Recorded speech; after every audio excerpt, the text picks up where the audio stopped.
ಇವತ್ತು ವಿಶೇಷವಾಗಿ ವಿಜೇಂದ್ರ ಸ್ವಾಮಿಗಳು ರಚನೆ ಮಾಡಿರುವ ಈ ಪಾಪ ವಿಮೋಚನ ಸ್ತೋತ್ರದ ಅನುವಾದವನ್ನು ಮುಕ್ತಾಯ ಮಾಡಿ ಭಗವಂತಲ್ಲಿ ಸಮರ್ಪಣೆಯನ್ನು ಮಾಡ್ತಾ ಇದ್ದೇನೆ. ಮುಂದಿನ ವಿಷಯ ಒಂದು ಸ್ವಲ್ಪ ಹೊತ್ತು ಇವತ್ತಿನ ಆರಾಧ್ಯರು ವ್ಯಾಸರಾಜ ಮಹಾಪ್ರಭುಗಳು ಎರಡೇ ಅಂಶ ಹೇಳ್ತೀನಿ, ಹೆಚ್ಚು ಹೇಳೋದಿಲ್ಲ. ಯಾಕೆಂದರೆ ಅದು ಹಿಂಗದ ವಾದೀಂದ್ರ ತೀರ್ಥ ಹೇಳಿದಂತೆ ಏನು ಅಂದ್ರೆ ರಾಯರ ಮಹಿಮೆಯನ್ನು ಪ್ರತಿಜ್ಞಾ ಮಾಡುವಾಗ ಹೇಳ್ತಾರವರು, ಎಷ್ಟದ ನಿಮ್ದು ಅಂದ್ರೆ ಸಮುದ್ರದಷ್ಟು ಮಹಿಮಾ, ರಾಯರ ಮಹಿಮಾ ಸಮುದ್ರದಷ್ಟು. ಅದರೊಳಗ ನಾ ಏನಾರ ರಾಯರ ಮಹಿಮಾ ಪ್ರತಿಜ್ಞಾ ಮಾಡ್ತೀನಿ ಅಂತ ಹೇಳಿದ್ರೆ ಅಷ್ಟು ದೊಡ್ಡದಾದ ಸಮುದ್ರವನ್ನ ನಾನು ಹೇಳಲಿಕ್ಕೆ ಸಾಧ್ಯವೇ ಇಲ್ಲ. ಪ್ರಕಾರ ಹೆಂಗ್ ಹೇಳ್ತೀರಿ ಅಂದ್ರೆ, ಸ್ಥಾನೇ ತಾಪಿ ಕ್ವಚಿತ್ ಸ್ಯಾತ್ ಇಹ ಪುನರುದವಿ ಸ್ನಾನ ಸಂಕಲ್ಪ ವತ್ಸ. ನಾವೆಲ್ಲ ಸಮುದ್ರಕ್ಕೆ ಹೋದಾಗ ಸಂಕಲ್ಪ ಮಾಡಿರ್ತೀವಂತ. ಏನಂತ ಸಂಕಲ್ಪ ಮಾಡಿರ್ತೀವಿ? ಸಮುದ್ರ ಸ್ನಾನ ಅಹಂಕರಿಷ್ಯೆ ಸಂಕಲ್ಪ ಮಾಡಿರ್ತೀವಿ. ಹೌದಾ? ಸಮುದ್ರ ಸ್ನಾನ ಅಹಂಕರಿಷ್ಯೆ ಅಂತ ಸಂಕಲ್ಪ ಮಾಡಿದ್ರೆ ಸಮುದ್ರ ಎಷ್ಟೆಲ್ಲ ಇದೆ ಅಷ್ಟೆಲ್ಲ ಸ್ನಾನ ಮಾಡ್ತೀವಿ. ನಾವೇನು ಎಲ್ಲ ಒಂದ್ ದಂಡಿ ಮೇಲೆ ಕೂತ್ಕೊಂಡು 3 ತಂಗಿ ಹಾಕೊಂಡ್ ಬಂದಿರ್ತೀವಿ.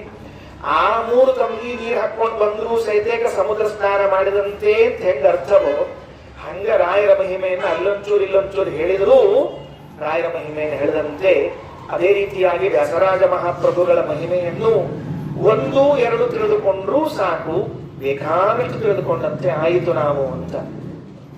ಏನು ಮೊದಲನೇದ್ದು, ಒಬ್ಬರು ಕವಿಗಳು ವ್ಯಾಸರಾಜರ ಸ್ತೋತ್ರವನ್ನ ಮಾಡಿತ್ತು. ಅವರಿಗೆ ಪೂರ್ವಾಶ್ರಮದಲ್ಲಿ ಯತಿರಾಜ ಅಂತ ಹೆಸರಿತ್ತಂತೆ. ಅವ್ರಿಗೆ ವ್ಯಾಸರಾಜರಿಗೆ ಹೆಸರೇ ಯತಿರಾಜ ಅಂತ. ಭಾರಿ ಆಶ್ಚರ್ಯ. ಮೊದಲೇ ಯತಿರಾಜ ಅಂತ ಹೆಸರಿಟ್ಕೊಂಡ್ ಬಂದ್ಬಿಟ್ರು ಅವರು. ಯತಿರಾಜರು, ಯತಿ ಶ್ರೇಷ್ಠರು. ಕೃಷ್ಣನನ್ನ ಒಲಿಸಿಕೊಂಡವು. ರುಕ್ಮಿಣಿ ಸತ್ಯಭಾಮ ಸಮೇತನಾದ ಗೋಪಾಲಕೃಷ್ಣ ಅವರಿಗೋಸ್ಕರ ಒಲಿದು ಬಂದಿರುವಂಥವು.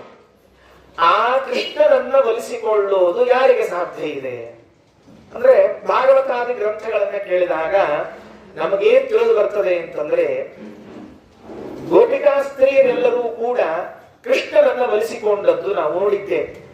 ಏನ್ರೆ ಆ ಕೃಷ್ಣ ದಶಮಸ್ಕಂದಲ್ಲಿ ಹೇಳುವಾಗ ಶುಕಾಚಾರ್ಯರು ಪರೀಕ್ಷಿತರಾಜರು ವರ್ಣನೆ ಮಾಡ್ತಾರೆ. ನೋಡು ಪರೀಕ್ಷಿತ, ಜಗತ್ತಿನಲ್ಲಿ ಎಂತಿಂಥ ಜ್ಞಾನಿಗಳು, ತಪಸ್ವಿಗಳು, ಯೋಗಿಗಳಾಗೋದ್ರು, ಆದ್ರೆ ಅವರು ಯಾರೂ ಕೂಡ ಕೃಷ್ಣನನ್ನ ಗೋಪಿಯರು ಒಲಿಸಿಕೊಂಡಂತೆ ಒಲಿಸಿಕೊಂಡಿಲ್ಲ. ಚಾನ್ಸೇ ಇಲ್ಲ. ಯಾಕೆ ಗೊತ್ತೇನು? ಎಷ್ಟೇ ದೊಡ್ಡ ಯೋಗಿಗಳಾಗಿದ್ರು ಬಹಳ ಅಂದ್ರೆ ಭಗವಂತನ ಎದುರಿಗೆ ಕೂಡಿಸ್ತಾರೆ. ಒಂದೆರಡು ತುಳಸಿ ಅರ್ಚನಾ ಮಾಡಬಹುದು, ದೇವರ ಕಾಲು ಒತ್ತಬಹುದು, ಅಥವಾ ಅವನಿಗೆ ಪೂಜಾದಿಗಳನ್ನ ಮಾಡಬಹುದು. ಆದ್ರೆ ಗೋಪಿಕಾ ಸ್ತ್ರೀಯರು ಕೃಷ್ಣನನ್ನ ಹೆಂಗ್ ಒಲಿಸಿಕೊಂಡಿದ್ರು ಅಂದ್ರೆ, ಮನೆಯೊಳಗೆ ಕರೆಸಿ ಕೃಷ್ಣನ್ನ ಡ್ಯಾನ್ಸ್ ಮಾಡು ಅಂತ ಹೇಳ್ಬೇಕಂತ ಕೃಷ್ಣನ್. ಗೋಪಿಕಾ ಸ್ತ್ರೀಯರು ಕರೆದು, ಆಕೆ ಯಾರೋ ಯಮುನಾಬಾಯಿ ಅಂತ ಬೇಕಿದ್ಲಂತೆ ಗೋಪಿಕಾ ಸ್ತ್ರೀ. ಆ ಯಮುನಾಬಾಯಿ ಕೃಷ್ಣನ್ ಕರೆಸಿ, ಕೃಷ್ಣ ನನಗೆ ಇವತ್ತು ನಿನ್ ಕಡೆಯಿಂದ ಹಾಡು ಕೇಳ್ಬೇಕಂತದ, ಹಾಡು ಅನ್ಬೇಕಂತ. ಕೃಷ್ಣ ಅವ್ರ ಮನೆಯಾಗ ಕೂತ್ಕೊಂಡು ತಾಣ ಹಿಡ್ಕೊಂಡು ಹಾಡು ಹಾಡ್ಕೋತ ಕೊಡ್ಬೇಕಂತ್ರಿ ಆಕಿ ಮುಂದೆ. ಇನ್ನೊಬ್ಬಕಿ ಬಾಜುಕಿದ್ದಕ್ಕೆ ಆಕಿ ಜಮುನಾಬಾಯಿ ಗೆಳತಿ, ಒಬ್ಬಕಿ ಸುಂದರಾಬಾಯಿ ಆಕಿ ಕರಿಬೇಕಂತ. ಇವತ್ತು ನನ್ನ ಮನ್ಯಾಗ ನೀ ಡ್ಯಾನ್ಸ್ ಮಾಡಿ ನೋಡ್ಬೇಕು ಅನ್ಸೇದ ಅಂತ ತಿಳ್ಕೊಂಡು ಡ್ಯಾನ್ಸ್ ಮಾಡ್ಬೇಕಂತ್ರಿ. ಮರುದಿವ್ಸ ಮತ್ತೊಬ್ಬರ ಮನೆಗೆ ಹೋಗಿ, ಕೃಷ್ಣ ನಾ ಒಬ್ಬಕಿನೇ ಇದ್ದೀನಿ, ಮನ್ಯಾಗ ಕೆಲಸ ಮಾಡ್ಲಿಕ್ಕೆ ಯಾರಿಲ್ಲ, ನೀ ಬಂದು ಒಂಚೂರು ಕಸ ಬಳಿದು ಕೊಡು ಅಂದ್ರೆ ಕಸ ಬಳಿದು ಕೊಡ್ಬೇಕಂತ ಕೃಷ್ಣ ಹೋಗಿ ಸಗಣಿ ಎತ್ತಿ ಕೊಡ್ಬೇಕಂತ. ನಂದಗೋಪ ಮನೆಯಿಂದ ಹೊರಗೆ ಹೊರಟಿದ್ರೆ ಚಪ್ಪಲಿ ತಂದಿರ್ಬೇಕಂತ ಅವರಪ್ಪ ಹಾಕೊಂಡು ಹೋಗ್ತಾನಂತ ತಿಳ್ಕೊಂಡು ಹೇಳಿ. ಅದಕ್ಕೆ ಭಾಗವತದಲ್ಲಿ ಶುಕಾಚಾರ್ಯ ಹೇಳಿದರು, ಕೃಷ್ಣನನ್ನ ಗೋಪಿಕಾ ಸ್ತ್ರೀಯರು ಒಲಿಸಿಕೊಂಡಂತೆ ಜಗತ್ತಿನಲ್ಲಿ ಇನ್ಯಾರು ಒಲಿಸಿಕೊಳ್ಳಿಕ್ ಸಾಧ್ಯ ಇಲ್ಲ. ಹೌದು. ಮತ್ತೆ ಹಾಗಿದ್ರೆ ವ್ಯಾಸರಾಜರು ಅದು ಹೇಗೆ ಕೃಷ್ಣನನ್ನ ಒಲಿಸಿಕೊಂಡ್ರು ಅಂದ್ರೆ, ಇವರು ಒಬ್ಬ ಗೋಪಿಕಾ ಸ್ತ್ರೀ ಆಗಿಬಿಟ್ರು. ವ್ಯಾಸರಾಜರು ಹೇಗೆ ಗೋಪಿಕಾ ಸ್ತ್ರೀಯರಾಗ್ತಾರ? ಅವ್ರು ಸ್ವಾಮಿಗಳಲ್ಲೇನ್ರಿ? ಒಂದ್ಸರ್ತಿ ವ್ಯಾಸರಾಜರು ಕನ್ನಡದಲ್ಲೂ ಇದನ್ನ ಹಾಡುಗಳನ್ನು ಬರೆದಿರುವಾಗ ಕೃಷ್ಣ ಅಂತ ಇಷ್ಟ ಅಂಕಿತಿತ್ರಿ. ಅವ್ರು ಮೊದಲು ಶ್ರೀಕೃಷ್ಣ ಅಂತ ಇದ್ದಿದ್ದಿಲ್ಲ, ಕೃಷ್ಣ ಅಂತ ಅಂಕಿತದಲ್ಲಿ ಬರೀತಿದ್ರು. ಒಂದ್ ದಿವ್ಸ 4 ಪದ್ಯಗಳಾದವಂತ ಮಲ್ಕೊಂಡಿದ್ರಂತ, ಸ್ವಪ್ನದಾಗ ಕೃಷ್ಣ ಬಂದಂತ. ವ್ಯಾಸರಾಜರಿಗೆ ಹೇಳಿದ್ನಂತ, ನೋಡಪ್ಪ, ನೀವೊಬ್ರು ಬ್ರಹ್ಮಚಾರಿ, ನೀವೊಬ್ರು ಸ್ವಾಮಿಗಳು ಇದ್ದೀರಿ ಅಂತ ತಿಳ್ಕೊಂಡು ನನ್ನೂ ಬ್ರಹ್ಮಚಾರಿ ಸ್ವಾಮಿಗಳು ತಿಳ್ಕೊಳಿಕ್ ಹೋಗಬೇಡ. ನನಗೆ ಹೆಂಡತಿ ಮಕ್ಕಳು ಇದ್ದಾರೆ, ಅದಕ್ಕೆ ನಾಳಿಂದ ಹಾಡ್ನಾಗ ಲಕ್ಷ್ಮಿ ಹೆಸರು ಹೇಳು ಅಂತ ಹೇಳಂತ. ಅದಕ್ಕೆ ಮುಂದೆ ಅಂಕಿತ ಶ್ರೀಕೃಷ್ಣ ಅಂತ ಶುರು ಮಾಡಿದ್ರಂತವ್ರು. ಮೊದಲು ಬರೇ ಕೃಷ್ಣ ಅಂತ ಅಂಕಿತದಲ್ಲಿ ಬರೀತಾ ಇದ್ರೆ, ದೇವರು ಬಂದು ನನ್ನ ಹೆಂಡತಿ ಇದ್ದಾಳ, ನಿನ್ನ ಸ್ವಾಮಿಗಳಲ್ಲ ನಾನು, ಅದಕ್ಕೆ ಅಂತ ಅಲ್ರಿ. ಮತ್ತೆ ಇವರು ವ್ಯಾಸರಾಜರು ಸನ್ಯಾಸಿಗಳು, ಇವ್ರು ಗೋಪಿಕಾಸ್ತ್ರಿ ಹೆಂಗಾಗಬೇಕು ಅಂದ್ರೆ, ಆ ಜ್ಞಾನಿಗಳು ವ್ಯಾಸರಾಜರನ್ನ ಹೆಂಗ ವರ್ಣನ ಮಾಡಿದ್ದಾರೆ ನೋಡ್ಕೊಳ್ಳಿ, ಆ ಚಂದ ಅಂತು. ಶ್ರೀಮದ್ವ್ಯಾಸ ಯತೀಂದ್ರ ಗೋಪಲಲನ, ಯಾರವರು?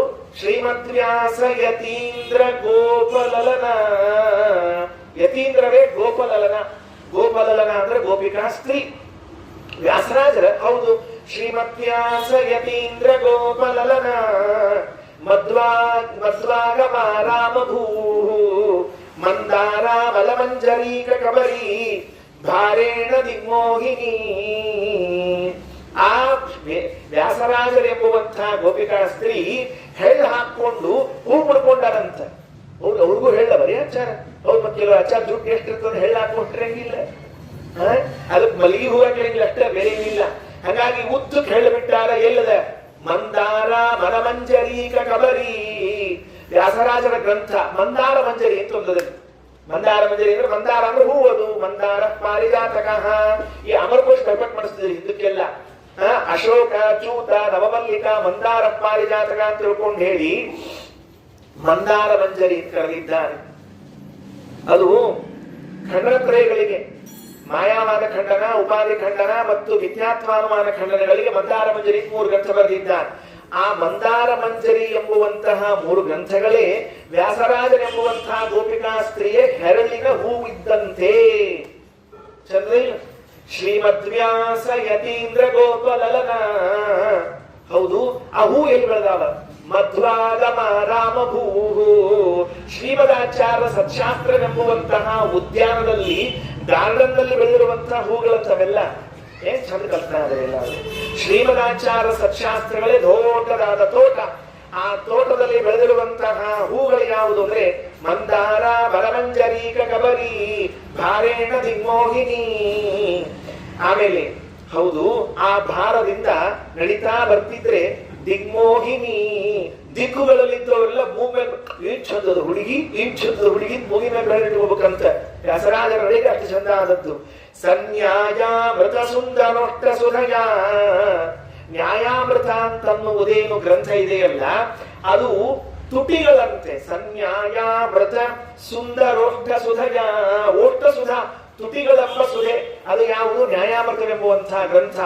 ವ್ಯಾಸರಾಜರು ನಕ್ರಂತೆ ಒಂದ್ಸರ್ತಿ ಹೆಂಗ ಕಾಣಿಸ್ತಿತ್ತು? ತಾತ್ಪರ್ಯ ಸಚ್ಚಂದ್ರಿಕಾ ಹಾಸೇನಾಪಿ. ತಾತ್ಪರ್ಯ ಚಂದ್ರಿಕಾ ಅಂತ ಗ್ರಂಥದಲ್ಲಿ ಇರುತ್ತೆ. ನಕ್ರೆ ಚಂದ್ರಿಕಾ, ಚಂದ್ರಿಕಾ ಅಂದ್ರೆ ಪ್ರಕಾಶ, ಬೆಳಕು ಬೀಳ್ಬೇಕಂತೆ. ಏನ್ ಮಾಡ್ತಾ ಇದ್ರು ಅಂದ್ರೆ, ಅವತ್ತು ಆ ತೋಟದಲ್ಲಿ ಗೋಪಿಕಾ ಸ್ತ್ರೀ ನಾಟ್ಯವನ್ನ ಮಾಡಿ ಕೃಷ್ಣನ ಸೆಳೆದುಕೊಂಡಂತೆ ಸುತರ್ಕ ತಾಂಡವಯುತ. ತರ್ಕತಾಂಡವೆಂಬುವಂತಹ ಗ್ರಂಥದಿಂದ ನಾಟ್ಯವನ್ನ ಮಾಡಿ ನಿನ್ನೇವ ಶಂ ಗೋಪತಿಂ, ಆ ಕೃಷ್ಣನ ವಶ ಮಾಡಿಕೊಂಡಿದ್ದಾರೆ ವ್ಯಾಸರಾಜರು ಅಂತ ಹೀಗೆ ಚಮತ್ಕಾರ ಪೂರ್ಣವಾಗಿ ವ್ಯಾಸರಾಜರಿಗೂ ಗೋಪಿಕಾಸ್ತ್ರೀಗೂ ಹೋಲಿಸಿ ಬರೆದಿದ್ದಾರೆ ಒಬ್ಬ ಕವಿಗಳು. ಶ್ರೀಮದ್ವ್ಯಾಸ ಯತೀಂದ್ರ ಗೋಪಲಲನ ಮಧ್ವಾಗಮ ರಾಮಭೂ ಮಂದಾರ ಮರಮಂಜರೀಕ ಕಬರಿ ಭಾರೇಣ ದಿಗ್ಮೋಹಿನಿ ಸನ್ಯಾಯಾಮೃತ ಸುಂದರೋಷ್ಟ ಸುಧಯ ತಾತ್ಪರ್ಯ ಸಚ್ಚಂದ್ರಿಕಾ ಹಾಸೇನಾಪಿ ಸುತರ್ಕ ತಾಂಡವಯುತ ನಿನ್ನೇವ ಶಂ ಗೋಪತಿಂ. ಹೀಗೆ ಇದಾದ ಮೇಲೆ ವ್ಯಾಸರಾಜರ ಕಾಲದಲ್ಲಿ ಮುಂದೆ ಇದ್ದ ವಿದ್ವಾಂಸರೆಲ್ಲ ವ್ಯಾಸರಾಜರನ್ನ ಕೊಂಡಾಡಿದ್ದಾರೆ. ಅಪೈ ದೀಕ್ಷಿತರು ಅಂತ ಒಬ್ಬರು ದೊಡ್ಡ ವಿದ್ವಾಂಸರು. ಆ ಅಪೈ ದೀಕ್ಷಿತರು ಗ್ರಂಥಗಳವ್ರು ನೋಡ್ಬೇಕು, ಭಾರಿ ಭಾರಿ ಬುದ್ಧಿವಂತರು ಅವರೆಲ್ಲ. ಅವರಿಗೆ ವಿಜೇಂದ್ರ ಸ್ವಾಮಿಗಳಿಗೆ ಭಾರಿ ಸ್ನೇಹ. ಇಬ್ಬರು ಮತ್ತೆ ಸಂಬಂಧಿಕರಿಗೆ ಪೂರ್ವಾಶ್ರಮದೊಳಗೆ. ವಿಜೇಂದ್ರ ಸ್ವಾಮಿಗಳು ಅಪೈ ದೀಕ್ಷಿತರು ಪೂರ್ವಾಶ್ರಮದೊಳಗೆ ಅಬ್ಚಿ ತಾಯಿ ಮಕ್ಕಳು ಅಂತ ಹೇಳ್ತಿರ್ತಾರೆ. ಅಬ್ಚಿ ಮಕ್ಕಳು ಅಂತ ತಿಳ್ಕೊಂಡು ಪ್ರಸಿದ್ಧಿ.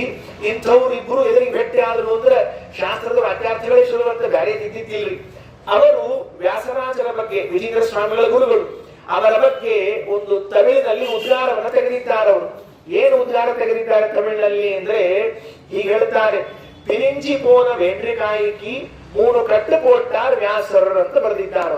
ಅವರು ಉದ್ಗಾರ ತೆಗೆದಿದ್ದು ಪಿರಿಂಜಿ ಪೋಗಿ ವಳ್ಳಿಕಾಯಿಕಿ, ಅದು ಶ್ರೀಮದಾಚಾರ್ಯ ಶಾಸ್ತ್ರವೆಂಬುವಂತಹ ಸೌತಿಕಾಯಿ 3 ಸೀಳಿದ್ವಂತ, ಅಲ್ಲಲ್ಲಲ್ಲಿ ಆ ಕಡೆ ಕಡೆ ಸೀಳಿದ್ವಂತ. ಆ ಸೀಳಿ ಹೋದದ್ದಕ್ಕೆ 3 ಕಟ್ಟು ಕೊಟ್ಟಾರ್ ವ್ಯಾಸರ್, 3 ಕಟ್ಟು ಹಾಕ್ಯಾರ ವ್ಯಾಸರಾಜರು ಅಂತ ಬರೆದಿದ್ದಾರೆ. ಎಷ್ಟು ಚೆನ್ನಾಗಿದೆ ಅಲ್ಲ.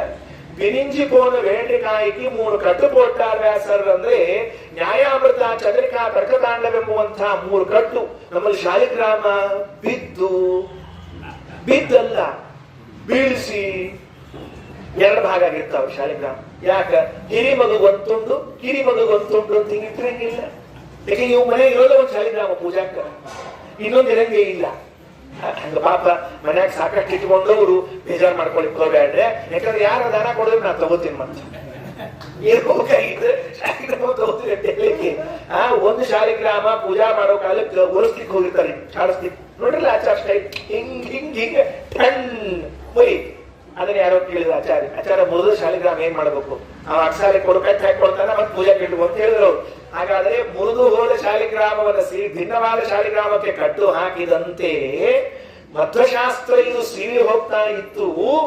ಆಗ 3 ಕಟ್ಟು ಕೊಟ್ಟಾರ ವ್ಯಾಸರ್, ಅಂದ್ರೆ ನ್ಯಾಯಾಮೃತ, ಚಂದ್ರಿಕಾ, ತರ್ಕತಾಂಡವೆಂಬುವಂತಹ 3 ಕಟ್ಟುಗಳನ್ನು ಹಾಕಿದ್ದಾರೆ ಅಂತ ಹೇಳ್ತಾರೆ ವಾದೀಂದ್ರ ತೀರ್ಥರು. ಈ 3 ಗ್ರಂಥಗಳ ಬಗ್ಗೆ ಹೇಳುವಾಗ ಏನಂತಾರೆ ಗೊತ್ತಾ? ವ್ಯಾಸರಾಜರ ಗ್ರಂಥಗಳು ಅಂದ್ರೆ ಮಾಯಾತಂತ್ರಾವರಾರಿಸ್ಮಯಮಪನಯತೋ ಮಧ್ವ ಸಿದ್ಧಾಂತ ನಾಮ್ನೋ ನೇತ್ರಾಣೀವತ್ರಯೋಪಿ ತ್ರಿಜಗತಿ ನೃಹರೇರಿಂಧತೆ ಪ್ರಬಂಧಾಃ. ಅವತ್ತು ನರಸಿಂಹದೇವರಿಗೆ 3 ಕಣ್ಣಿದ್ರು ಅಂತ. ಯಾವತ್ತು? ಈ ವ್ಯಾಸರಾಜರು ಪ್ರಹ್ಲಾದ ರಾಜನಾಗಿ ಅವತಾರ ಮಾಡಿ ಬಂದಾಗ ಕಂಬದಿಂದ ನರಸಿಂಹದೇವರು ಬಂದಿದ್ರಲ್ಲ, ಎದುರಿಗೆ ಕೂತ್ಕೊಂಡು ನೋಡಿದ್ರಂತೆ.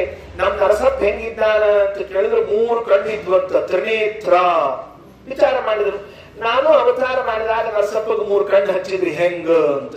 ಹೌದು, ಇಲ್ಲಿ ಯಾವ ನರಸಪ್ಪ ಇದ್ದ ನಿಮ್ ಕೈಯಾಗ ಅಂತ ಕೇಳಿದ್ರೆ ಮಾಯಾತಂತ್ರಾವರಾರಿಸ್ಮಯಮಪನಯತೋ ಮಧ್ವ ಸಿದ್ಧಾಂತ ನಾಮ್ನೋ. ಮಧ್ವ ಸಿದ್ಧಾಂತವೆಂಬ ನರಸಿಂಹದೇವರಂತೆ ಅಲ್ರಿ. ಮಧ್ವ ಸಿದ್ಧಾಂತವೇ ನರಸಿಂಹದೇವರಾದ್ರೆ ಹಿರಣ್ಯಕಶಿಪು ಯಾರಿಲ್ಲಿ? ಮಾಯಾತಂತ್ರಾವರಾರಿ ಅದ್ವೈತ ದರ್ಶನ ಏನಿದೆ, ಮಾಯಾ ಸಿದ್ಧಾಂತ ಇದೆ ಅಲ್ಲ, ಅದೇ ಹಿರಣ್ಯಕಶಿಪು. ಆ ಹಿರಣ್ಯಕಶಿಪುವನ್ನ ಸೀಳಿ ಹಾಕ್ಲಿಕ್ಕೆ ಬಂದಿರುವಂತಹ ಮಧ್ವ ಸಿದ್ಧಾಂತವೇ ನರಸಿಂಹದೇವರು. ಆ ನರಸಿಂಹದೇವರಿಗೆ 3 ಕಣ್ಣು ಯಾವುದು ಅಂತ ಕೇಳಿದ್ರೆ ವ್ಯಾಸರಾಜರು ಬರೆದಿರುವಂತಹ ನ್ಯಾಯಾಮೃತ, ಚಂದ್ರಿಕಾ, ತರ್ಕತಾಂಡವೆಂಬುವಂತಹದ್ದೇ 3 ಕಣ್ಣು ಅಂತ ವಾದೀಂದ್ರ ತೀರ್ಥರು ಸ್ತೋತ್ರ ಮಾಡ್ತಾರೆ. ಮಾಯಾತಂತ್ರಾವರಾರಿಸ್ಮಯಮಪನಯತೋ ಮಧ್ವ ಸಿದ್ಧಾಂತ ನಾಮ್ನೋ ನೇತ್ರಾಣೀವತ್ರಯೋಪಿ ತ್ರಿಜಗತಿ ನೃಹರೇರಿಂಧತೆ ಪ್ರಬಂಧಾಃ. ಯದ್ವಾಗದ್ವೈತ ವಿದ್ಯಾಚಲ ಕುಲಕುಲಿಶ ಪ್ರೌಢಿಮಾಢೌಕತೆ ಸಹ ಶ್ರೇಯೋ ಭೂಯೋ ವಿದದ್ಯಾತ್ ಸುಮಹಿತ ಮಹಿಮಾ ಸಂಪ್ರತಿ ವ್ಯಾಸರಾಜಃ. ಇಂಥ ವ್ಯಾಸರಾಜರ ಮಧ್ಯಾರಾಧನಾ ಇವತ್ತು 2 ವಿಷಯವನ್ನು ಹೇಳ್ತೀನಿ ಅಂತ ಹೇಳಿದ್ದೇನೆ. ಮೊದಲನೇದ್ದು ತಿರುಪತಿ ಕ್ಷೇತ್ರದ ಬಗ್ಗೆ ಹೇಳ್ತೀನಿ. ಏನ್ ತಿರುಪತಿ ಕ್ಷೇತ್ರದ ಬಗ್ಗೆ ಹೇಳಬೇಕಾಗಿದ್ದು? ತಿರುಪತಿ ಕ್ಷೇತ್ರದಲ್ಲಿ ವ್ಯಾಸರಾಜ ಮಹಾಪ್ರಭುಗಳು 12 ವರ್ಷ ಪೂಜೆಯನ್ನು ಮಾಡಿದ್ದಾರೆ. ಇಡೀ ಮಾಧ್ವ ಸಮಾಜಕ್ಕೆ ಹೆಮ್ಮೆ ನೆನಪಿಟ್ಟುಕೊಳ್ಳಿ. ಮಾಧ್ವ ಸಮಾಜ ಯಾಕೆ ಅಂದ್ರೆ ಇವತ್ತಿನವರೆಗೂ ಕೂಡ ಹಂಗ ತಿರುಪತಿ ಶ್ರೀನಿವಾಸ ನಮ್ಮಲ್ಲಿ ಅನೇಕ ಸ್ವಾಮಿಗಳಿಗೆ ಅನುಗ್ರಹವನ್ನು ಮಾಡಿದ್ದಾನೆ. ಅನೇಕ ಸ್ವಾಮಿಗಳು ಸತ್ಯಜ್ಞಾನ ತೀರ್ಥರಿರಬಹುದು, ನಮ್ಮಲ್ಲಿ ನೋಡ್ತಾ ಇದ್ರೆ ಉತ್ತಾರಿ ಮಠ ಪರಂಪರೆಯಲ್ಲಿ ನೋಡ್ತಾ ಇದ್ರೆ ಸತ್ಯಜ್ಞಾನ ತೀರ್ಥರಿರಬಹುದು, ಸತ್ಯ ಪ್ರಮೋದ ತೀರ್ಥರು, ಸತ್ಯಾತ್ಮ ತೀರ್ಥ ಶ್ರೀಪಾದಂಗಳವರು, ಎಲ್ಲರಿಗೂ ವಿಠಲ ಸತ್ಯಪ್ರಿಯ ತೀರ್ಥರಿಗೆ ಸತ್ಯಬೋಧ ಸ್ವಾಮಿಗಳ ಆಶ್ರಮ ಕೊಡೋ ಅಂತ ಹೇಳಿದವರೇ ಅವರು. ತಿರುಪತಿ ಶ್ರೀನಿವಾಸ ತಿರುಪತಿಯಲ್ಲಿದ್ದಾಗ ಬಂದು ಹೇಳಿದ್ದು. ಹಿಂಗ ಎಲ್ಲಾ ಮಠದ ಯತೀಶ್ವರರಿಗೂ ಶ್ರೀನಿವಾಸ ಅನುಗ್ರಹವನ್ನು ಮಾಡಿಯೇ ಮಾಡಿದ್ದಾನೆ, ಸಂದೇಹವಿಲ್ಲ, ವಿವಾದ ಇಲ್ಲ. ಆದರೆ ನಾವೆಲ್ಲ ಇಡೀ ಮಾಧ್ವ ಸಮಾಜದವರ ಹೆಮ್ಮೆಯನ್ನು ಪಡಬೇಕಾದದ್ದು ಅಂದ್ರೆ ಶ್ರೀನಿವಾಸನನ್ನ ಮುಟ್ಟಿ ಪೂಜಿಸಿದ ಸೌಭಾಗ್ಯ ಇದ್ದದ್ದು ವ್ಯಾಸರಾಜರಿಗೆ ಮಾತ್ರ, ಇನ್ಯಾರಿಗೂ ನಾವು ಸಾಧ್ಯ ಇಲ್ಲ. 1 ದಿವಸ ಅಲ್ಲ, 2 ದಿವಸ ಅಲ್ಲ, 12 ವರ್ಷಗಳ ಕಾಲ.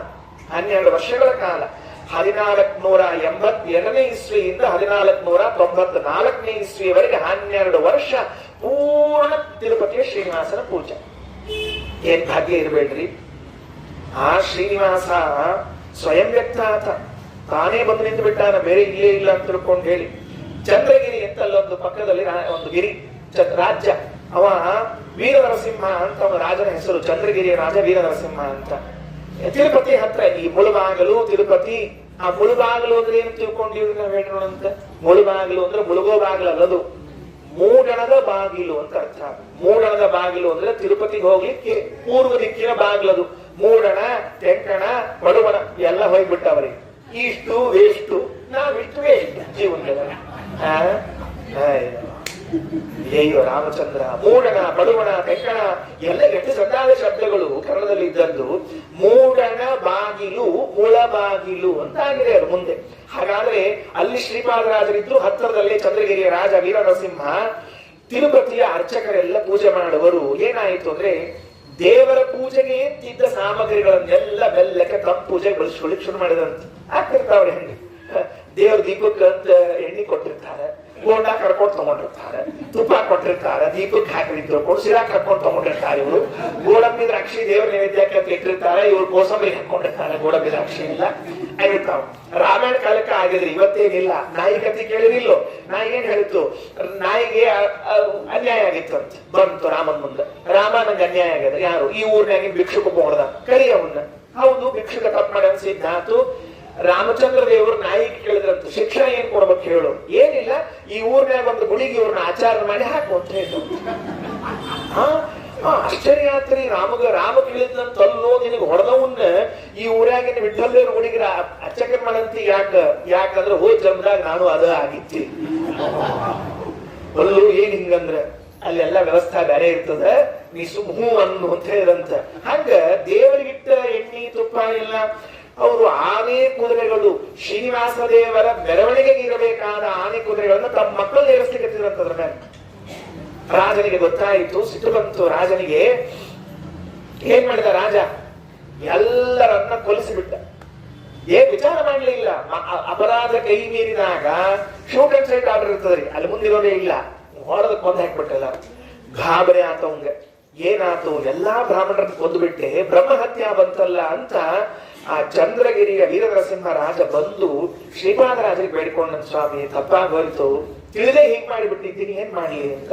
ನೋಡಿದ್ರೆ ಶ್ರೀಪಾದರಾಜರು ಅವನಿಗೆ ಯೋಗ್ಯತಾ ಒಳ್ಳೆಯದಿತ್ತು, ನಿನ್ನ ಬ್ರಹ್ಮಹತ್ಯ ಪರಿಹಾರ ಮಾಡ್ತೇನೆ ಅಂತ ತಿಳಿದುಕೊಂಡು ತಾವು ಶಂಕೋದಕವನ್ನ ಪ್ರೋಕ್ಷಣೆ ಮಾಡಿ ಅವನ ಬ್ರಹ್ಮಹತ್ಯೆಯನ್ನು ಪರಿಹಾರ ಮಾಡಿದರು. ವಿಚಾರ ಮಾಡ್ರಿ, ನಿತ್ಯ ದೇವರ ಪೂಜೆ ಮುಗಿದು ತೀರ್ಥ ತೆಗೆದುಕೊಳ್ಳುವ ಕಾಲಕ್ಕೆ ಶಂಕೋದಕವನ್ನು ಪ್ರೋಕ್ಷಣೆ ಮಾಡ್ಕೋತಿದ್ದೇವೆ. ಆ ಶಂಕೋದಕದಲ್ಲಿ ಎಷ್ಟು ಸಾಮರ್ಥ್ಯ ಇದೆ ಅಂದ್ರೆ ಬ್ರಹ್ಮಹತ್ಯ ಪರಿಹಾರ ಮಾಡುವ ಸಾಮರ್ಥ್ಯ ಇದೆ ಅಂತೆ. ಇಷ್ಟು ಪುಕ್ಸಟ್ಟೆ ಪುಣ್ಯ ಕೊಟ್ಟಾಗ ದೇವರು ನಾವು ತಗೊಳ್ಳಿಕ್ ತಯಾರಾಗುದಿಲ್ಲ. ಅದಕ್ಕೆ ಆಚಾರ ಬಹಳ ಪುಣ್ಯ ಆದ್ರೆ ತಡ್ಕೊಳಿಕ್ ಆಗಂಗಿಲ್ಲ ಅಂತ ಪೂಜಿನೇ ಹೋಯ್ತು. ಶಂಕೋದಕದ ಪ್ರೋಕ್ಷಣೆಯಿಂದ ಬ್ರಹ್ಮಹತ್ಯ ಹೋಯ್ತು. ವಿಚಾರ ಮಾಡಿದ ರಾಜ, ದೇವ್ರ ಪೂಜೆ ಹೆಂಗ, ಯಾಕಂದ್ರೆ ಎಲ್ಲಾರು ಹೋಗ್ಬಿಟ್ಟಿದ್ರು. ಒಬ್ಬ ಹೆಣ್ಮಗಳು ಆಕೆ ಮುಡ್ಕೊಂಡಾಳ, ಆಕಿ ಗರ್ಭದಾಗ ಒಂದು ಶಿಶುರಿ, ಈಗಿನ್ನೂ ಆಕೆ ಗರ್ಭಿಣಿ 3 ತಿಂಗಳಾಗ್ಯದ. ಇನ್ನು ಆ ಕೂಸು ಹುಟ್ಟಿ ಅದು ದೇವ್ರ ಪೂಜಾ ಮಾಡುವಷ್ಟು ಲಾಯಕ್ ಆಗ್ಬೇಕಾದ್ರೆ ಎಷ್ಟು ವರ್ಷ ಇಡ್ತದೋ ಏನೋ. ಅದಕ್ಕೆ ಪೂಜಾ ನಿಲ್ಬಾರ್ದಲ್ಲ ಶ್ರೀನಿವಾಸ ದೇವ್ರದು ಅಂತ ಹೇಳಿ ಶ್ರೀಪಾದರಾಜರಿಗೆ ಕೇಳಿದ್ರಂತ, ಸ್ವಾಮಿ ಹಿಂಗಾಗ್ಯದ, ಏನ್ ಮಾಡ್ಬೇಕಂತೀರಿ ಹೇಳ್ರಿ ಅಂತ. ಶ್ರೀಪಾದರಾಜರಂದ್ರೆ ಏನ್ ಚಿಂತೆ ಮಾಡ್ಬೇಡ್ರಿ, ನಮ್ಮ ಶಿಷ್ಯರು ವ್ಯಾಸರಾಜರು ಇದ್ದಾರೆ, ಅವರನ್ನ ಪೂಜೆಗೆ ಕೊಟ್ಟು ಕಳಿಸ್ತೇನೆ. ನಿಮ್ಮ ಅವೇನು ಅರ್ಚಕರಿದ್ದಾರೆ ಅವರು ಸಿದ್ಧ ಆಗಿ ಪೂಜೆ ಮಾಡುವಷ್ಟು ಕಾಲ ಇವರಲ್ಲೇ ಇದ್ದು ಪೂಜೆಯನ್ನು ಮಾಡ್ತಾರೆ ಅಂತ ತಿಳಿದುಕೊಂಡು ಶ್ರೀಪಾದರಾಜರು ವ್ಯಾಸರಾಜರಿಗೆ ಆದೇಶವನ್ನ ಮಾಡಿದ್ರೆ, ವ್ಯಾಸರಾಜ ಮಹಾಪ್ರಭುಗಳು ಗುರುವಾಜ್ಞಾ ಶ್ರೀಪಾದರಾಜರ ಆಜ್ಞೆಯನ್ನು ತೆಗೆದುಕೊಂಡು ತಿರುಪತಿಯ ತಿಮ್ಮಪ್ಪನ ಬೆಟ್ಟಕ್ಕೆ ಬರ್ತಾರೆ. ನೋಡಿದ್ರು ಶಾಲಗ್ರಾಮ ಶಿಲೆಯಾಗಿ ಕಾಣ್ತಾ ಇದೆ ಬೆಟ್ಟ, ಶಾಲಗ್ರಾಮ ಶಿಲೆಯಾಗಿ ಕಾಣ್ತಾ ಇದೆ. ಕಾಲಿಡ್ಲಿಕ್ಕೆ ಆಗ್ತಿಲ್ಲ, ಮನಸ್ಸಿಲ್ಲ ಅವರಿಗೆ. ಅದಕ್ಕೆ ಮೊಣಕಾಲಿನ ಮೇಲೆ ಏರಿದ್ರಂತೆ. ಏರಬೇಕು, ಅನಿವಾರ್ಯ. ಹೆಂಗೆ ಇರಬೇಕಿನ್ನ ಪಾದ ಸ್ಪರ್ಶ ಆಗಬಾರದು ಅಂತ ಮೊಣಕಾಲುಗಳ ಮೇಲೆ ಏರಿ ಮೇಲೆ ಹೋಗಿ ದೇವರಿಗೆ ಕ್ಷಮೆ ಕೇಳಿ, ಸ್ವಾಮಿ ಪಾದ ಇಡಬೇಕಾಗ್ತದೆ, ಕ್ಷಮೆ ಮಾಡು ಅಂತ ಕೇಳಿಕೊಂಡಿದ್ದಾರೆ. ಅಲ್ಲಿ ಇದ್ರೆ 12 ವರ್ಷ ಪೂಜೆ, ನಿತ್ಯ ಬೆಳಗ್ಗಿಂದ ಸಾಯಂಕಾಲ ತನಕ ಶ್ರೀನಿವಾಸನ ಪೂಜಾ ಮಾಡಬೇಕು ಅಂದ್ರೆ ಏನು ಪುಣ್ಯ ಮಾಡಿರ್ಬೇಕು ಎಲ್ಲಾದ್ರೂ. ಏನ್ ಪೂಜಾ ಮಾಡಿರ್ಬೇಕು, ಭಾರಿ ಅದ್ಭುತ, ಭಾರಿ ಅದ್ಭುತ. ಸ್ತೋತ್ರ ಬರೆದಿದ್ದಾರೆ ಶ್ರೀನಿವಾಸ ದೇವರನ್ನು ಕುರಿತು. ವ್ಯಾಸರಾಜರು ಒಂದು ಸ್ತೋತ್ರ ಮಾಡುತ್ತಾರೆ, ಪ್ರಾತಸ್ಮರಾಮಿ ರಮಯ, ಇದವ್ರ ಸ್ತೋತ್ರ. ವಾದರಾಜ ಸ್ವಾಮಿ ಹಿಂಗ ಬರ್ದಾರ. ಮತ್ತೆ ವಾದರಾಜ ಸ್ವಾಮಿದು ಸ್ತೋತ್ರ ಹಿಂಗ ಅದ, ಶ್ರೀಪಾದರಾಜರು ಇದು ವ್ಯಾಸರಾಜರು ಬರೆದ ಸ್ತೋತ್ರ ಹಿಂಗ ಅದ. ಪ್ರಾತಸ್ಮರಾಮಿ ರಮಯ ಸಗ ವೆಂಕಟೇಶಂ, ನಿತ್ಯ ಬೆಳಗ್ಗೆದ್ದು ಬಂದು ಮೃತ್ತಿಕಾಧಾರಣಾದಿಗಳನ್ನು ಮಾಡಿಕೊಂಡು ಶ್ರೀನಿವಾಸ ದೇವರ ಮುಂದೆ ಕೂತ್ಕೊಂಡು ಭವ್ಯ ವಿಗ್ರಹ ಶ್ರೀನಿವಾಸ ದೇವರು ಕುಳಿತುಕೊಂಡು ಈ ಸ್ತೋತ್ರವನ್ನು ಹೇಳ್ತಿದ್ರೆ ಶಿಷ್ಯರಿಗೆಲ್ಲ ಮೈ ರೋಮಾಂಚನ ಆಗಬೇಕು, ಕಂಪನ ಆಗಬೇಕು ಮೈಯಲ್ಲಿ. ಪ್ರಾತಸ್ಮರಾಮಿ ರಮಯ ಸಹ ವೆಂಕಟೇಶಂ, ಮಂದಸ್ಮಿತಂ. ಹೆಂಗಿದ್ದ ಶ್ರೀನಿವಾಸ? ವ್ಯಾಸರಾಜರನ್ನು ನೋಡಿ ನಗತಿದ್ದಂತೆ, ಮುಗುಳ್ನಗೆ ನಗತಿದ್ದಂತೆ. ಮಂದಸ್ಮಿತಂ ಮುಖ ಸರೋರುಹ ಕಾಂತಿ ರಮ್ಯಂ ಮಾಣಿಕ್ಯ ಕಾಂತಿ ವಿಲಸನ್ ಮುಕುಟೋರ್ಧ್ವ ಪುಂಡ್ರಂ. ಆ ನಾಮ ಹಾಕಿದ್ದು, ಕಿರೀಟ ಇಟ್ಕೊಂಡದ್ದು, ಪದ್ಮಾಕ್ಷ ಲಕ್ಷಮಣಿ ಕೊಂಡಲ ಮಂಡಿತಾಂಗಂ. ಪ್ರಾತರ್ಭಜಾಮಿ ಕರರಮ್ಯ ಸುಶಂಖ ಚಕ್ರಂ. ಕೈಯಲ್ಲಿ ಶಂಖಚಕ್ರ ಹಿಡ್ಕೊಂಡಿದ್ದಾನೆ ಶ್ರೀನಿವಾಸ ದೇವರು. ಶ್ರೀವತ್ಸ ಕೌಸ್ತುಭಲ ಸನ್ಮಣಿ ಕಂಚನಾಢ್ಯಂ ಪೀತಾಂಬರಂ ಮದನ ಕೋಟಿ ಸುಮೋಹನಾಂಗಂ. ಪ್ರಾತರ್ನಮಾಮಿ ಪರಮಾತ್ಮ ಪದಾರವಿಂದಂ ಆನಂದ ಸಾಂದ್ರ ನಿಲಯಂ ಮಣಿನೂಪುರಾಢ್ಯಂ. ಏತತ್ ಸಮಸ್ತ ಜಗತಾಮಿತಿ ದರ್ಶಯಂತಂ ವೈಕುಂಠಮತ್ರ ಭಜತಾಂ ಕರಪಲ್ಲವೇನ. ಒಂದು ಕೈ ಕೆಳಗೆ ಮಾಡ ಶ್ರೀನಿವಾಸ ದೇವ್. ಅಭಯ ಬರ ಇದೆ, ಶಂಖಚಕ್ರ ಇದೆ. ವ್ಯಾಸರಾಜರೇನಂತಾರ, ಹಿಂಗ್ಯಾಕೆ ದೇವ್ರ ಕೈ ಮಾಡೋದು ಗೊತ್ತೇನು? ಸಮಸ್ತ ಜಗತ್ತ, ಇಡೀ ಜಗತ್ತಿಗೆ ವೈಕುಂಠ ಬೇರೆ ಎಲ್ಲೋದಂತ ಹೇಳಿಲಿಕ್ಕೆ ಹೋಗ್ಬೇಡ್ರಿ, ಇಲ್ಲೇ ವೈಕುಂಠ ಇದೆ ಅಂತ ತೋರಿಸ್ಲಿಕ್ಕೆ ಮಾಡಿದ್ದಾನೆ ಅಂತ ಬರಿತಾ ಇದ್ದಾರೆ. ಏತತ್ ಸಮಸ್ತ ಜಗತಾಮಿತಿ ದರ್ಶಯಂತಂ ವೈಕುಂಠ ಮಾತ್ರ ಭಜತಾಂ ಕರಪಲ್ಲವೇನ. ನಮ್ಮ ತಿರುಪತಿಯ ಕ್ಷೇತ್ರ ಭೂವೈಕುಂಠ ಕ್ಷೇತ್ರ. ವೈಕುಂಠ ಕ್ಷೇತ್ರ ಶ್ರೀಮದಾಚಾರ್ಯರು ಚಾತುರ್ಮಾಸ್ಯ ಮಾಡಿರುವಂತಹ ಕ್ಷೇತ್ರ. ವಿಜೇಂದ್ರ ಸ್ವಾಮಿಗಳವರು ತಮ್ಮ ಗ್ರಂಥದಲ್ಲಿ ಬರೀತಾರೆ, ಎಲ್ಲ ಮಧ್ವ ವಿಜಯ ಹುಡುಕಾಡಿದ್ರು, ನಾವು ಸಿಗಲಿಲ್ಲ. ತಿರುಪತಿಗೆ ಶ್ರೀಮದಾಚಾರ್ಯ ಹೋಗಿದ್ದೆ, ಸಿಕ್ಕಿಲ್ಲಲ್ಲ ನಮಗ ಅಂತಂದ್ರು. ಯಾರು ಆಮೇಲೆ ಶುರು ಮಾಡಿದ್ರು, ಅದು ಶ್ರೀನಿವಾಸನ ಪ್ರತಿಮಾ ಆಗಿದ್ರೆ ನೀವು ಮಧ್ವಾಚಾರ ಹೋಗ್ತಿದ್ರು, ಮಧ್ವಾಚಾರ ಹೋಗಿಲ್ಲ ಅಂದ್ರೆ ಶ್ರೀನಿವಾಸನ ಪ್ರತಿಮಾ ಅಲ್ಲ, ಅದು ಸ್ಕಂದನ ಪ್ರತಿಮಾ ಶುರು ಮಾಡಿದ್ರು ಹೊಸದಾಗಿ. ಹರಿಕ ವಿಜೇಂದ್ರ ಸ್ವಾಮಿಗಳು ಬರೀತಾರೆ ಹುಚ್ಚಗಳ ಬ್ರಹ್ಮಾಂಡ ಪುರಾಣದ ವಾಕ್ಯವನ್ನು ಕೊಡ್ತೀನಿ ಕೇಳಿಸ್ಕೊಳ್ರಿ. ಬ್ರಹ್ಮಾಂಡ ಪುರಾಣದಲ್ಲಿ ಶ್ರೀಮದಾಚಾರ್ಯರು ತಿರುಪತಿಯಲ್ಲಿ ಒಂದು ಚಾತುರ್ಮಾಸ್ಯ ಮಾಡಿದ ದಾಖಲೆಯನ್ನು ಕೊಡ್ತಾ ಇದ್ದಾರೆ. ಬರೇ ಚಾತುರ್ಮಾಸ್ಯ ದಾಖಲೆ ಅಲ್ಲ, ಶುಕ್ರಾಚಾರ್ಯರು ನಿತ್ಯದಲ್ಲಿ ಪಾಠಕ್ಕೆ ಬರಬೇಕಂತ ಶ್ರೀಮದಾಚಾರ್ಯ ಕಡೆಗೆ.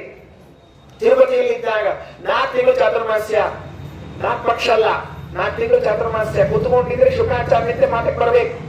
ಅಷ್ಟು ಅದ್ಭುತವಾದ ಕ್ಷೇತ್ರ. ಪಾಂಡವರು ಬಂದಿದ್ರು ತಿರುಪತಿಗೆ, ಅರ್ಜುನ ಬಂದಿದ್ದ ತಿರುಪತಿಗೆ, ಪರಶುರಾಮದೇವರು ಸಂಚಾರ ಮಾಡ್ತಾ ಬಂದಿರುವಂತಹ ಪ್ರಸಂಗ ಉಂಟು. ಅಂದ್ರೆ ಅಂತಹ ತಿರುಪತಿ ಕ್ಷೇತ್ರದಲ್ಲಿ 12 ವರ್ಷ ಆ ಸ್ವಾಮಿ ಪುಷ್ಕರಣಿ ತೀರದಲ್ಲಿ ಇವತ್ತಿಗೂ ವ್ಯಾಸರಾಜರ ಆಂತರಿಕ ಮಂಟಪ ಅಂತ ತೋರಿಸ್ತಾರೆ. ಅಲ್ಲಿ ಕುತ್ಕೊಂಡು ಆಂತರಿಕ ಮಾಡಬೇಕಂತೆ. ಇದು ವ್ಯಾಸರಾಜರ ವೈಭವ. 12 ವರ್ಷಗಳು ನಿರಂತರವಾಗಿ ಸಚ್ಚಿದಾನಂದ ಮೂರ್ತಿಯಾದ ಶ್ರೀನಿವಾಸನ ಸೇವೆಯನ್ನ ಮಾಡಿ ಮಹಾನುಭಾವರು ಎಷ್ಟು ಮಂದಿಗೆ ಪಾಠ ಹೇಳಿದ್ದಾರೋ, ಎಷ್ಟು ತಯಾರಿ ಮಾಡಿದ್ದಾರೋ. ಅವರು ನಡೆದಾಡಿಕೊಂಡಿರುವಂತಹ ಯೂನಿವರ್ಸಿಟಿ ಅಂತ ವ್ಯಾಸರಾಜರದ್ದು, ನಡೆದಾಡ್ಕೊಂಡ್ರು ಯೂನಿವರ್ಸಿಟಿ ಅಂತ, ವಿಶ್ವಪಾವನ ಮಠ ಅಂತ ಹೆಸರು ಅವರು ಯೂನಿವರ್ಸಿಟಿ. ಅವರು ಪಲ್ಲಕ್ಕಿಯೊಳಗೆ ಕೂತ್ಕೊಂಡು ವ್ಯಾಸರಾಜರು ಹೋಗ್ತಿದ್ರೆ ಚಸ್ಮಾ ಬಂದಿತ್ತಂತ ವ್ಯಾಸರಾಜರಿಗೆ. ಬರದಾರ ವ್ಯಾಸಯೋಗಿ ಚರಿತ್ರೆ ಒಳಗೆ ಉಪಕರಣ ಧೃತ, ಉಪನೇತ್ರ ಧೃತ ಅಂತ ಬರೆದಿದ್ದಾರೆ. ಚಸ್ಮಾ ಹಾಕೊಂಡು ಓದ್ತಿರ್ಬೇಕಂತ. ಅವಾಗ ಬ್ರಿಟಿಷರು ಬಂದಿದ್ರು, ಆ ಕಾಲಕ್ಕೆ ಬಂದಿತ್ತು ಅಷ್ಟೊಂದು ಚಸ್ಮಾ. ಮುಂದೆ ಹಿಂದ ವಿದ್ಯಾರ್ಥಿಗಳು ಎಷ್ಟು ಮಂದಿ ಹೊಂಟಿದ್ರು, ವ್ಯಾಸರಾಜರು ಹೊಂಟಿದ್ರೆ 400 ಜನ ಹೊಂಟಿದ್ರಂತ ವಿದ್ಯಾರ್ಥಿಗಳು ಪಂಡಿತರು ಗೃಹಸ್ಥರಲ್ಲ. ಮುಂದೆ 200 ಹಿಂದೆ 200 ವಿದ್ಯಾರ್ಥಿಗಳು ಅಧ್ಯಯನ ಮಾಡ್ಕೋತ ಹೋಗ್ಬೇಕಂತ ಸ್ವಾಮಿಗಳ ಜೊತೆಗೆ. ಈ ಭಾಗ್ಯ ಇದು ಎಲ್ಲಿ ನೋಡ್ಲಿಕ್ಕೆ ಸಾಧ್ಯ ಸಿಗುತ್ತೆ ನಮಗ? ವ್ಯಾಸರಾಜ ಮಹಾಪ್ರಭುಗಳಷ್ಟೇ ಮುಗಿದೋಯ್ತು.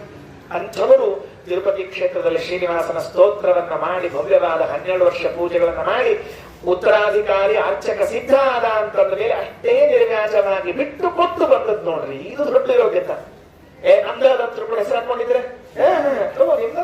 ನಮ್ ಗುರುಗಳು ಎಷ್ಟು ಆದೇಶ ಮಾಡ್ರ ಅವ ಅಧಿಕಾರಿ ತಯಾರಾಗೋ ತನಕ ಈ ಪೂಜಾ ಮಾಡು ನಡ್ಕೊಂಡ್ಬಿಟ್ಟು. ಮುಂದೆ ಕೃಷ್ಣದೇವರಾಯನ ಪ್ರಸಂಗ ಬಂತು.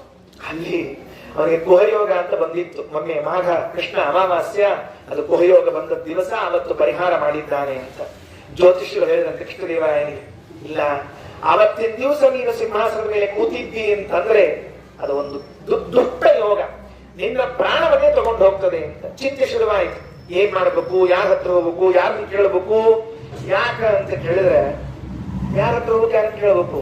ಈ ಯೋಗ ಪರಿಹಾರ ಮಾಡೋರು ಇದೆಲ್ಲ ಗುರುಗಳು ವ್ಯಾಸರಾಜ ಮಹಾಪ್ರಭುಗಳು ಹೋದ್ರು. ಅಡ್ಡಬಿದ್ದ ಕೃಷ್ಣದೇವರಾಯ ಸ್ವಾಮಿ ಹಿಂಗಾಗ್ಬಿಟ್ಟದ, ಏನ್ ಮಾಡ್ಬೇಕು ತಿಳಿಯುವಂತಾಗ್ಯದ. ವ್ಯಾಸರಾಜರು ವಿಚಾರ ಮಾಡಿದ್ರು. ಮತ್ತ ಯೋಗ್ಯ ರಾಜ ವೈಷ್ಣವ ರಾಜ ಕೃಷ್ಣದೇವರಾಯ, ಅವನಿಂದಲೇ ಇವತ್ತೆಲ್ಲ ನಾನು ಈ ಕರ್ನಾಟಕದ ಈ ಭವ್ಯವನ್ನು ನೋಡ್ತೇನೆ. ನೀನ್ ಚಿಂತೆ ಮಾಡಬೇಡ, ನಿನ್ನ ಕುಹಯೋಗವನ್ನು ಪರಿಹಾರ ಮಾಡ್ತೇನೆ. ಹೆಂಗ್ ಪರಿಹಾರ ಮಾಡಬೇಕು? ನಾನು ಸಿಂಹಾಸನ ಮೇಲೆ ಕೂತಿದ್ದಿದ್ರೆ ಅದು ನನಗೆ ಶಕ್ತಿ, ದುಷ್ಟ ಶಕ್ತಿ, ಆಸುರ ಶಕ್ತಿ ನನ್ನನ್ನು ಕೊಲ್ತದೆ. ಕೂಡದೆ ಹೋದ್ರೆ ಸಿಂಹಾಸನ ಖಾಲಿ ಇರ್ತದೆ. ಸಿಂಹಾಸನ ಖಾಲಿ ಇಡೋ ಹಂಗಿಲ್ಲ. ಆ ಸಮಯದಲ್ಲಿ ಸಿಂಹಾಸನದಲ್ಲಿ ಯಾರಾದ್ರೂ ಕೂತಿರ್ಬೇಕು. ಅದಕ್ಕೆ ಏನ್ ಮಾಡ್ಬೇಕು? ಒಂದ್ ಕೆಲಸ ಮಾಡೋಣ, ಸಿಂಹಾಸನ ಖಾಲಿ ಇರೋದು ಬೇಡ, ನೀ ಕೂರೋದು ಬೇಡ, ನಿನಗೇನು ತೊಂದರೆ ಆಗೋದು ಬೇಡ ಅಲ್ರಿ, ಎಲ್ಲಾ ಹೆಂಗ್ ಹೊಂದಿಸ್ತೀರಿ? ಒಂದ್ ಕೆಲಸ ಮಾಡ್ತೀನಿ, ಅವಾಗ ನಾನೇ ಕೂತ್ಬಿಡ್ತೀನಿ ಸಿಂಹಾಸನದ ಮೇಲೆ ಅಂದ್ಬಿಟ್ರು. ಗಾಬರಿ ಅವಂಗ ಅಲ್ರಿ, ಜ್ಯೋತಿಷಿಗಳು ಹೇಳ್ಯಾರ ಸ್ಪಷ್ಟವಾಗಿ, ಆ ಹೊತ್ತಿನಾಗ ಯಾರಲ್ಲಿ ಕೂತಿರ್ತಾರ ಸತ್ತೇ ಹೋಗ್ತಾರಂತ ಹೇಳ್ಬಿಟ್ಟಾರ. ಏನ್ ಮಾಡ್ಬೇಕು ತಿಳಿವಂತಾಗಿ ಏನ್ ಚಿಂತೆ ಮಾಡಬೇಡ, ನಾನ್ ನೋಡ್ಕೋತೀನಿ ಬಿಡು ಒಂದು. ಆ ಕ್ಷಣಕ್ಕೆ ಕೃಷ್ಣದೇವರಾಯ ವ್ಯಾಸರಾಜರನ್ನ ಸಿಂಹಾಸನದ ಮೇಲೆ ಕೂಡಿಸಿ ಸಮರ್ಪಣೆ ಮಾಡಿಬಿಟ್ಟ, ಪಟ್ಟಾಭಿಷೇಕ ಮಾಡಿಬಿಟ್ಟ. ಸ್ವಾಮಿಗಳೇ ಈ ರಾಜ್ಯಕ್ಕೆ ರಾಜರು ಅಂತ ಪಟ್ಟಾಭಿಷೇಕ ಮಾಡಿಬಿಟ್ಟ. ವ್ಯಾಸ ರಾಜರಾಗ್ಬಿಟ್ರು. ಮುಗಿದ ಕೆಲಸ ಅಂದ್ರು. ಆಯ್ತಿಲ್ಲೋ, ನೀ ಪಟ್ಟಾಭಿಷೇಕ ಮಾಡಿದೋ ಇಲ್ಲೋ, ಮುಗಿದ ಕೆಲಸ ರೆಡಿ ಅಂದ್ರು. ಸರದರು. ಗೃಹಯೋಗದ ಮುಹೂರ್ತ ಬರ್ತಾ ಇದೆ, ಆಸುರಿ ಶಕ್ತಿ ಒಳಗೆ ಪ್ರವೇಶ ಮಾಡಿದ್ದು ಕಾಣ್ತಾ ಇದೆ ಎಲ್ಲರಿಗೂ ಕೂಡ. ಇನ್ನೇನು ಬಂದು ಸಿಂಹಾಸನಕ್ಕೆ ಅಪ್ಪಳಿಸಿದ್ರೆ ಕೂತೋ ಹೋಗ್ಬಿಡ್ಬೇಕು. ವ್ಯಾಸರಾಜ ಮಹಾಪ್ರಭುಗಳು ಹೊತ್ತುಕೊಂಡಿರುವಂತಹ ಶಾಟಿಯನ್ನು ತೆಗೆದು ಒಂದು ಬಿಸಾಡಿದ್ರಂತೆ ಹೇಳ್ತೀನಿ. ಅದಕ್ಕೊಂದು ರಾಪ್ರಂತ ಅಪ್ಪಳಿಸಿದ್ರೆ ಧಗ ಧಗ ಧಗ ಬೆಂಕಿ ಹತ್ತಿಕೊಂಡು ಸುಟ್ಟು ಹೊರಡು ಮುಗಿದ ಕೆಲಸ ಮುಗಿದ. ಆ ಕ್ಷಣದಲ್ಲಿ ಆ ಗುಹಯೋಗವನ್ನ ವ್ಯಾಸರಾಜರು ಪರಿಹಾರವನ್ನು ಮಾಡ್ತಾ ಇದ್ದಾರೆ. ಕೃಷ್ಣದೇವರಾಯನ ಕಣ್ಣೆದುರಿನಲ್ಲಿ ಆಸುರಿ ಶಕ್ತಿ ಸತ್ತು ಹೋದದ್ದು ಶಾಟಿ ಪೂರ್ಣ. ಇವರು ಮಾಡಬೇಕಾಗಿಲ್ಲ, ಅವರು ಹೊತ್ತುಕೊಂಡ ಶಾಟಿ ಅವನು ಸುಡುವಂತಹ ಸಮರ್ಥವಾಗಿರುವಂತಹದ್ದು ಅಂತ ಹೇಳಿದ್ರು. ಮುಗೀತು. ಆ ಕಾಲದಲ್ಲಿ ಅಲ್ಲಿ ಕೂತುಕೊಂಡು ಎಲ್ಲ ಸುವರ್ಣದಾನವನ್ನು ಮಾಡಿದ್ರಂತೆ. ಎರಡೂ ಕೈಗಳಿಂದ ಹಂಚಿದ್ದಾರಂತೆ. ಈ ಕಡೆ ಬಂದವರು ಈ ಕಡೆಗೆ, ಈ ಕಡೆ ಬಂದವರು ಈ ಕಡೆಗೆ ದಾನವನ್ನ ಕೊಟ್ಟು ಸಿಂಹಾಸನದ ಕೆಳಗಿಳಿದ್ರಂತೆ. ಕೃಷ್ಣದೇವರಾಯನ ಕರೆದ್ರಂತ ಮತ್ತೆ ಕೂಡು ನೀ ಸಿಂಹಾಸನ ಮೇಲೆ ಅಂದ್ರಂತ. ಸ್ವಾಮಿ ಅದ ನಿಮ್ಗೆ ಕೊಟ್ಟು ಬಿಟ್ಟಿನಿ, ದಾನ ಕೊಟ್ಟದನ್ನು ತಗೊಂಡ್ರೆ ಪ್ರತಿಗ್ರಹ ಅದು ತಗೋಬಾರ್ದಲ್ಲ. ಮತ್ತ ನೀನೇನ್ ದಾನ ಕೊಟ್ಟಿ, ನಾನು ಅನುಗ್ರಹ ಪೂರ್ವಕವಾಗಿ ಹೊಳೆ ಕೊಟ್ಟಿಗೆ ತಗೋ ಕೂಡು ಅಂತ ತಿಳ್ಕೊಂಡು ಕೂತು ಮತ್ತೆ ಶಿರಸ್ಸಿನ ಮೇಲೆ ಕಿರೀಟವನ್ನಿಟ್ಟು ಅಭಿಷೇಕ ಮಾಡಿದ್ರಂತ. ಅವ್ ಕೇಳಿದ್ರಂತ, ಯಾರ ರಾಜ್ಯ ಕೊಟ್ರ ಹೊಳ್ಳಿ ಕೊಡೋ ಪದ್ಧತಿ ಇಲ್ಲೇ ಇಲ್ಲ ನಮ್ಮಲ್ಲಿ. ಒಂದು MLA MP ಸೀಟ್ ಮಂತ್ರಿ ಸೀಟ್ ಬಂತು ಅಂದ್ರೆ ಅವ್ರು ಇಳಿಸ್ಬೇಕಾದ್ರೆ ಎಷ್ಟು ಕುರಿಕೊಂಡು ಬಿದ್ದಿರ್ತದ ನಮಗ್ ಗೊತ್ತದ. ಇದು ಹೆಂಗ ಆತು ಅಂತ ಒಂದೇ ಮಾತು ಹೇಳಿದ್ರಂತೆ ವ್ಯಾಸರಾಜ ಮಹಾಪ್ರಭುಗಳು. ನಮ್ಮ ಮೂಲ ಗುರುಗಳಾಗಿರುವಂತಹ ಶ್ರೀಮದಾಚಾರ್ಯರು ಗಾಂಭೀರ್ಯಂ ಋತುಮುರು ವೀರ್ಯ ಮಾರ್ಯಭಾವಂ ತೇಜೋಗ್ರಂ ಗಿರಮಪಿ ದೇಶ ಕಾಲಯುಕ್ತಾಂ. ಅವತ್ತು ಗಂಗಾ ನದಿಯನ್ನು ದಾಟಿಕೊಂಡು ಹೋಗಿದ್ರೆ ಆ ಬ್ಲೇಂಚ ರಾಜ ನೋಡಿದ್ದಂತ ಇವ್ರನ್ನ. ಏನ ಆಚಾರ್ಯರ ಮಾತು, ಅವರ ಕಥೆ ನಡ್ಕೊಂಡು ಬರೋದು ಎಲ್ಲ ಸಂತೋಷ ಆಗಿ ರಾಜ್ಯಾರ್ಧಂ ಸಪದಿ ಸಮರ್ಪಯಾಂಬಭೂವ. ಮಧ್ವಾಚಾರ್ಯರೇ, ನಿಮಗೆ ನನ್ನ ರಾಜ್ಯದ ಎಷ್ಟೋ ಭಾಗವನ್ನು ಕೊಟ್ಟು ಬಿಡ್ತೇನೆ, ನೀವೆಲ್ಲೂ ಬೇರೆ ಕಡೆಗೆ ಸಂಚಾರಕ್ಕೆ ಹೋಗ್ಬೇಡ್ರಿ, ನಮ್ಮೂರಿನಲ್ಲೇ ಇದ್ಬಿಡ್ರಿ ಅಂತ ಹೇಳಿದ್ರೆ ಎಷ್ಟು ನಯವಾಗಿ ಬಿಡಿಸಿಬಿಟ್ರು. ಬೇಡ ಬೇಡ, ನಮ್ಗೆ ಯಾವ ಸನ್ಯಾಸಿಗಳಿಗೆ ರಾಜ್ಯ ಮತ್ತೊಂದು ಏನು ಬೇಡ ಅಂತ ಹೇಳಿ ತುರುಷ್ಕರಾಜನೊಬ್ಬ ಕೊಟ್ಟ ಸಂಪತ್ತನ್ನ ತ್ಯಾಗ ಮಾಡಿ ಹೊರಟವರು ನಮ್ಮ ಕುಲಗುರುಗಳು. ಅಂಥದ್ದು ನಾನು ಅದೇ ವಂಶದಲ್ಲಿ ಬಂದವನಾಗಿ ನೀನು ಕೊಟ್ಟ ರಾಜ್ಯವನ್ನು ತಗೊಳ್ತೀನ, ನಮ್ಮ ಗುರುಗಳು ಹೇಗೆ ನಡ್ಕೊಂಡಾರ ಹಾಗೆ ನಡ್ಕೊಳ್ಬೇಕಾದ ಕರ್ತವ್ಯ ಆದ್ದರಿಂದ ತಗೋ ಅಂತ ಹೇಳಿ ಕೊಟ್ಟಿದ್ದಾರೆ ವ್ಯಾಸರಾಜರು ಅಂತ ಅವರ ಇತಿಹಾಸದಲ್ಲಿ ಕೇಳ್ತೇವೆ. ಎಷ್ಟು ಪ್ರಭುಗಳ ಚಿಂತನೆ, ವ್ಯಾಸರಾಜ ಪ್ರಭುಗಳ ಚಿಂತನೆ. ಇವತ್ತು ಎಲ್ಲರೂ ಇದಕ್ಕೆ ಹೋಗಿರ್ತೀವಿ, ಯಾವುದದು ಹಂಪಿ ಕ್ಷೇತ್ರಕ್ಕೆ ಯಂತ್ರೋದ್ಧಾರಕ್ಕೆ ಹೋಗಿರ್ತಿರ್ಲೋ. ಆ ಯಂತ್ರೋದ್ಧಾರ ಸ್ತೋತ್ರದ ಒಂದು ಕಥೆ ಇದೆ, ಮತ್ತೆ ಈಗ ಹೇಳುದಿಲ್ಲ, ಸಮಯ ಆಗ್ಯದ. ಈಗ ಎಲ್ಲ ಮಡಿಲಿ ಆಚಾರ ಊಟಕ್ಕೆ ಬರ್ಲಿಕ್ಕೆ ತರ್ಕೊಂಡು ನೋಡ ಬರ್ತೀನಿ ನಮ್ಮ ಅದಕ್ಕೆಲ್ಲ ಅಂದ್ರೆ ಮುಗಿಸ್ಬೇಕು ಆಚಾರ ಟೈಮ್ ಆಗ್ಯದ. ಈಗ ಬಹಳ ಹೇಳೋಂಗಿಲ್ಲ ಇನ್ನು. ಅದು ಯಂತ್ರೋದ್ಧಾರ ಕ್ಷೇತ್ರ, ಅಲ್ಲಿ ಸ್ತೋತ್ರ ಮಾಡಿದ್ದಾರೆ ನಮ್ಮ ಸ್ವಾಮಿಗಳವರು, ನಮ್ಮ ಕುಲಗುರುಗಳಾಗಿರುವಂತಹ ಸತ್ಯಾತ್ಮತೀರ್ಥ ಶ್ರೀಪಾದಂಗಳವರು. ಆ ಯಂತ್ರೋದ್ಧಾರ ಸ್ತೋತ್ರಕ್ಕೆ ಒಂದು ದಿವ್ಯ ವ್ಯಾಖ್ಯಾನ ಬರೆದಿದ್ದಾರೆ, ಹೇಳ್ತೀನಿ.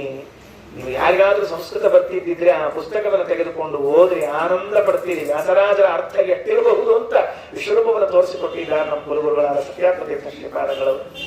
ಅದು ಏನಾಯಿತು, ಅಲ್ಲಿ ಹೋದಾಗ ನಿದ್ದೆ ಮಾಡ್ತಾ ಇರೋ ಸಂದರ್ಭ, ವ್ಯಾಸರಾಜರು ವಿಶ್ರಾಂತಿಯಲ್ಲಿದ್ದಾರೆ. ವಿಶ್ರಾಂತಿಯಲ್ಲಿ ಇದ್ದಾಗ ಪ್ರಾಣದೇವರು ಸ್ವಪ್ನದಲ್ಲಿ ಬಂದು ನನ್ನನ್ನ ಇಲ್ಲಿ ನೀನು ಪ್ರತಿಷ್ಠಾಪನೆ ಮಾಡಬೇಕು ಅಂತ ಹೇಳಿ ಪ್ರತಿಷ್ಠಾಪನೆ ಮಾಡಿಸ್ಕೊಂಡ್ರಂತ. ವ್ಯಾಸರಾಜರ ಕಡೆಯಿಂದ ಪ್ರಾಣದೇವರು ನನ್ನನ್ನು ಇಲ್ಲಿ ಸ್ಥಾಪನಾ ಮಾಡಬೇಕು ನೀನು ಅಂತ. ಅವ್ರಂದ್ರು, ಅಲ್ರಿ ಬೇಕಾದಷ್ಟು ಊರವ ಎಲ್ಲ ಅವ, ಅವ್ರು ಮಾಡ್ಯಾರ ಬಿಡ್ರಿ, 732 ಕಡೆ ಮಾಡ್ಯಾರ. ಇಲ್ಲೇ ಯಾಕೆ ಈ ಯಂತ್ರೋದ್ಧಾರಕ ಕ್ಷೇತ್ರದಲ್ಲೇ ಯಾಕೆ ಆಗಬೇಕು ಅಂತ ಕೇಳಿದ್ರೆ ಏನ್ ಹೇಳಿರ್ಬೇಕ್ರಿ ಸ್ವಪ್ನದೊಳಗ ಪ್ರಾಣದೇವರು? ಯಾಕೆ ಗೊತ್ತೇನು, ಇಲ್ಲೇ ಮೊದಲೇ ಸರ್ತಿ ಈ ಕಲ್ಲಿನ ಮೇಲೆ ನನ್ ರಾಮಚಂದ್ರ ಭೇಟಿ ಆದ ಜಾಗ ಇದೆ, ನೆನಪಿಟ್ಟುಕೊಂಡ್ರು, ಬೇರೆ ಏನಲ್ಲ. ಈ ಬಂಡೆಗಲ್ ಮೇಲೆ ರಾಮಚಂದ್ರ ದೇವರು ನಿಂತಿದ್ರು. ನಾ ಮೊದಲನೇ ಸರ್ತಿ ಪಾದ ಹಿಡ್ಕೊಂಡು ರಮಾಪತಿಂ ರಾಮ ತನುಂದರ ದದರ್ಶ ಬಾಲಾರವಿಂದ ಪ್ರಣತೋ ಹರೀಂದ್ರಸ್ತದಾ ಮಹಾಭಕ್ತಿ ಭರ ವಿನುನ್ನಃ ಅಗ್ರಾಧಿಪತ್ಮೋದರ ಸುಂದರಾಭ್ಯಾಂ ದೌರ್ಭ್ಯಾಂ ಪುರಾಣೇನ ಸಪುರುಷೇಣ.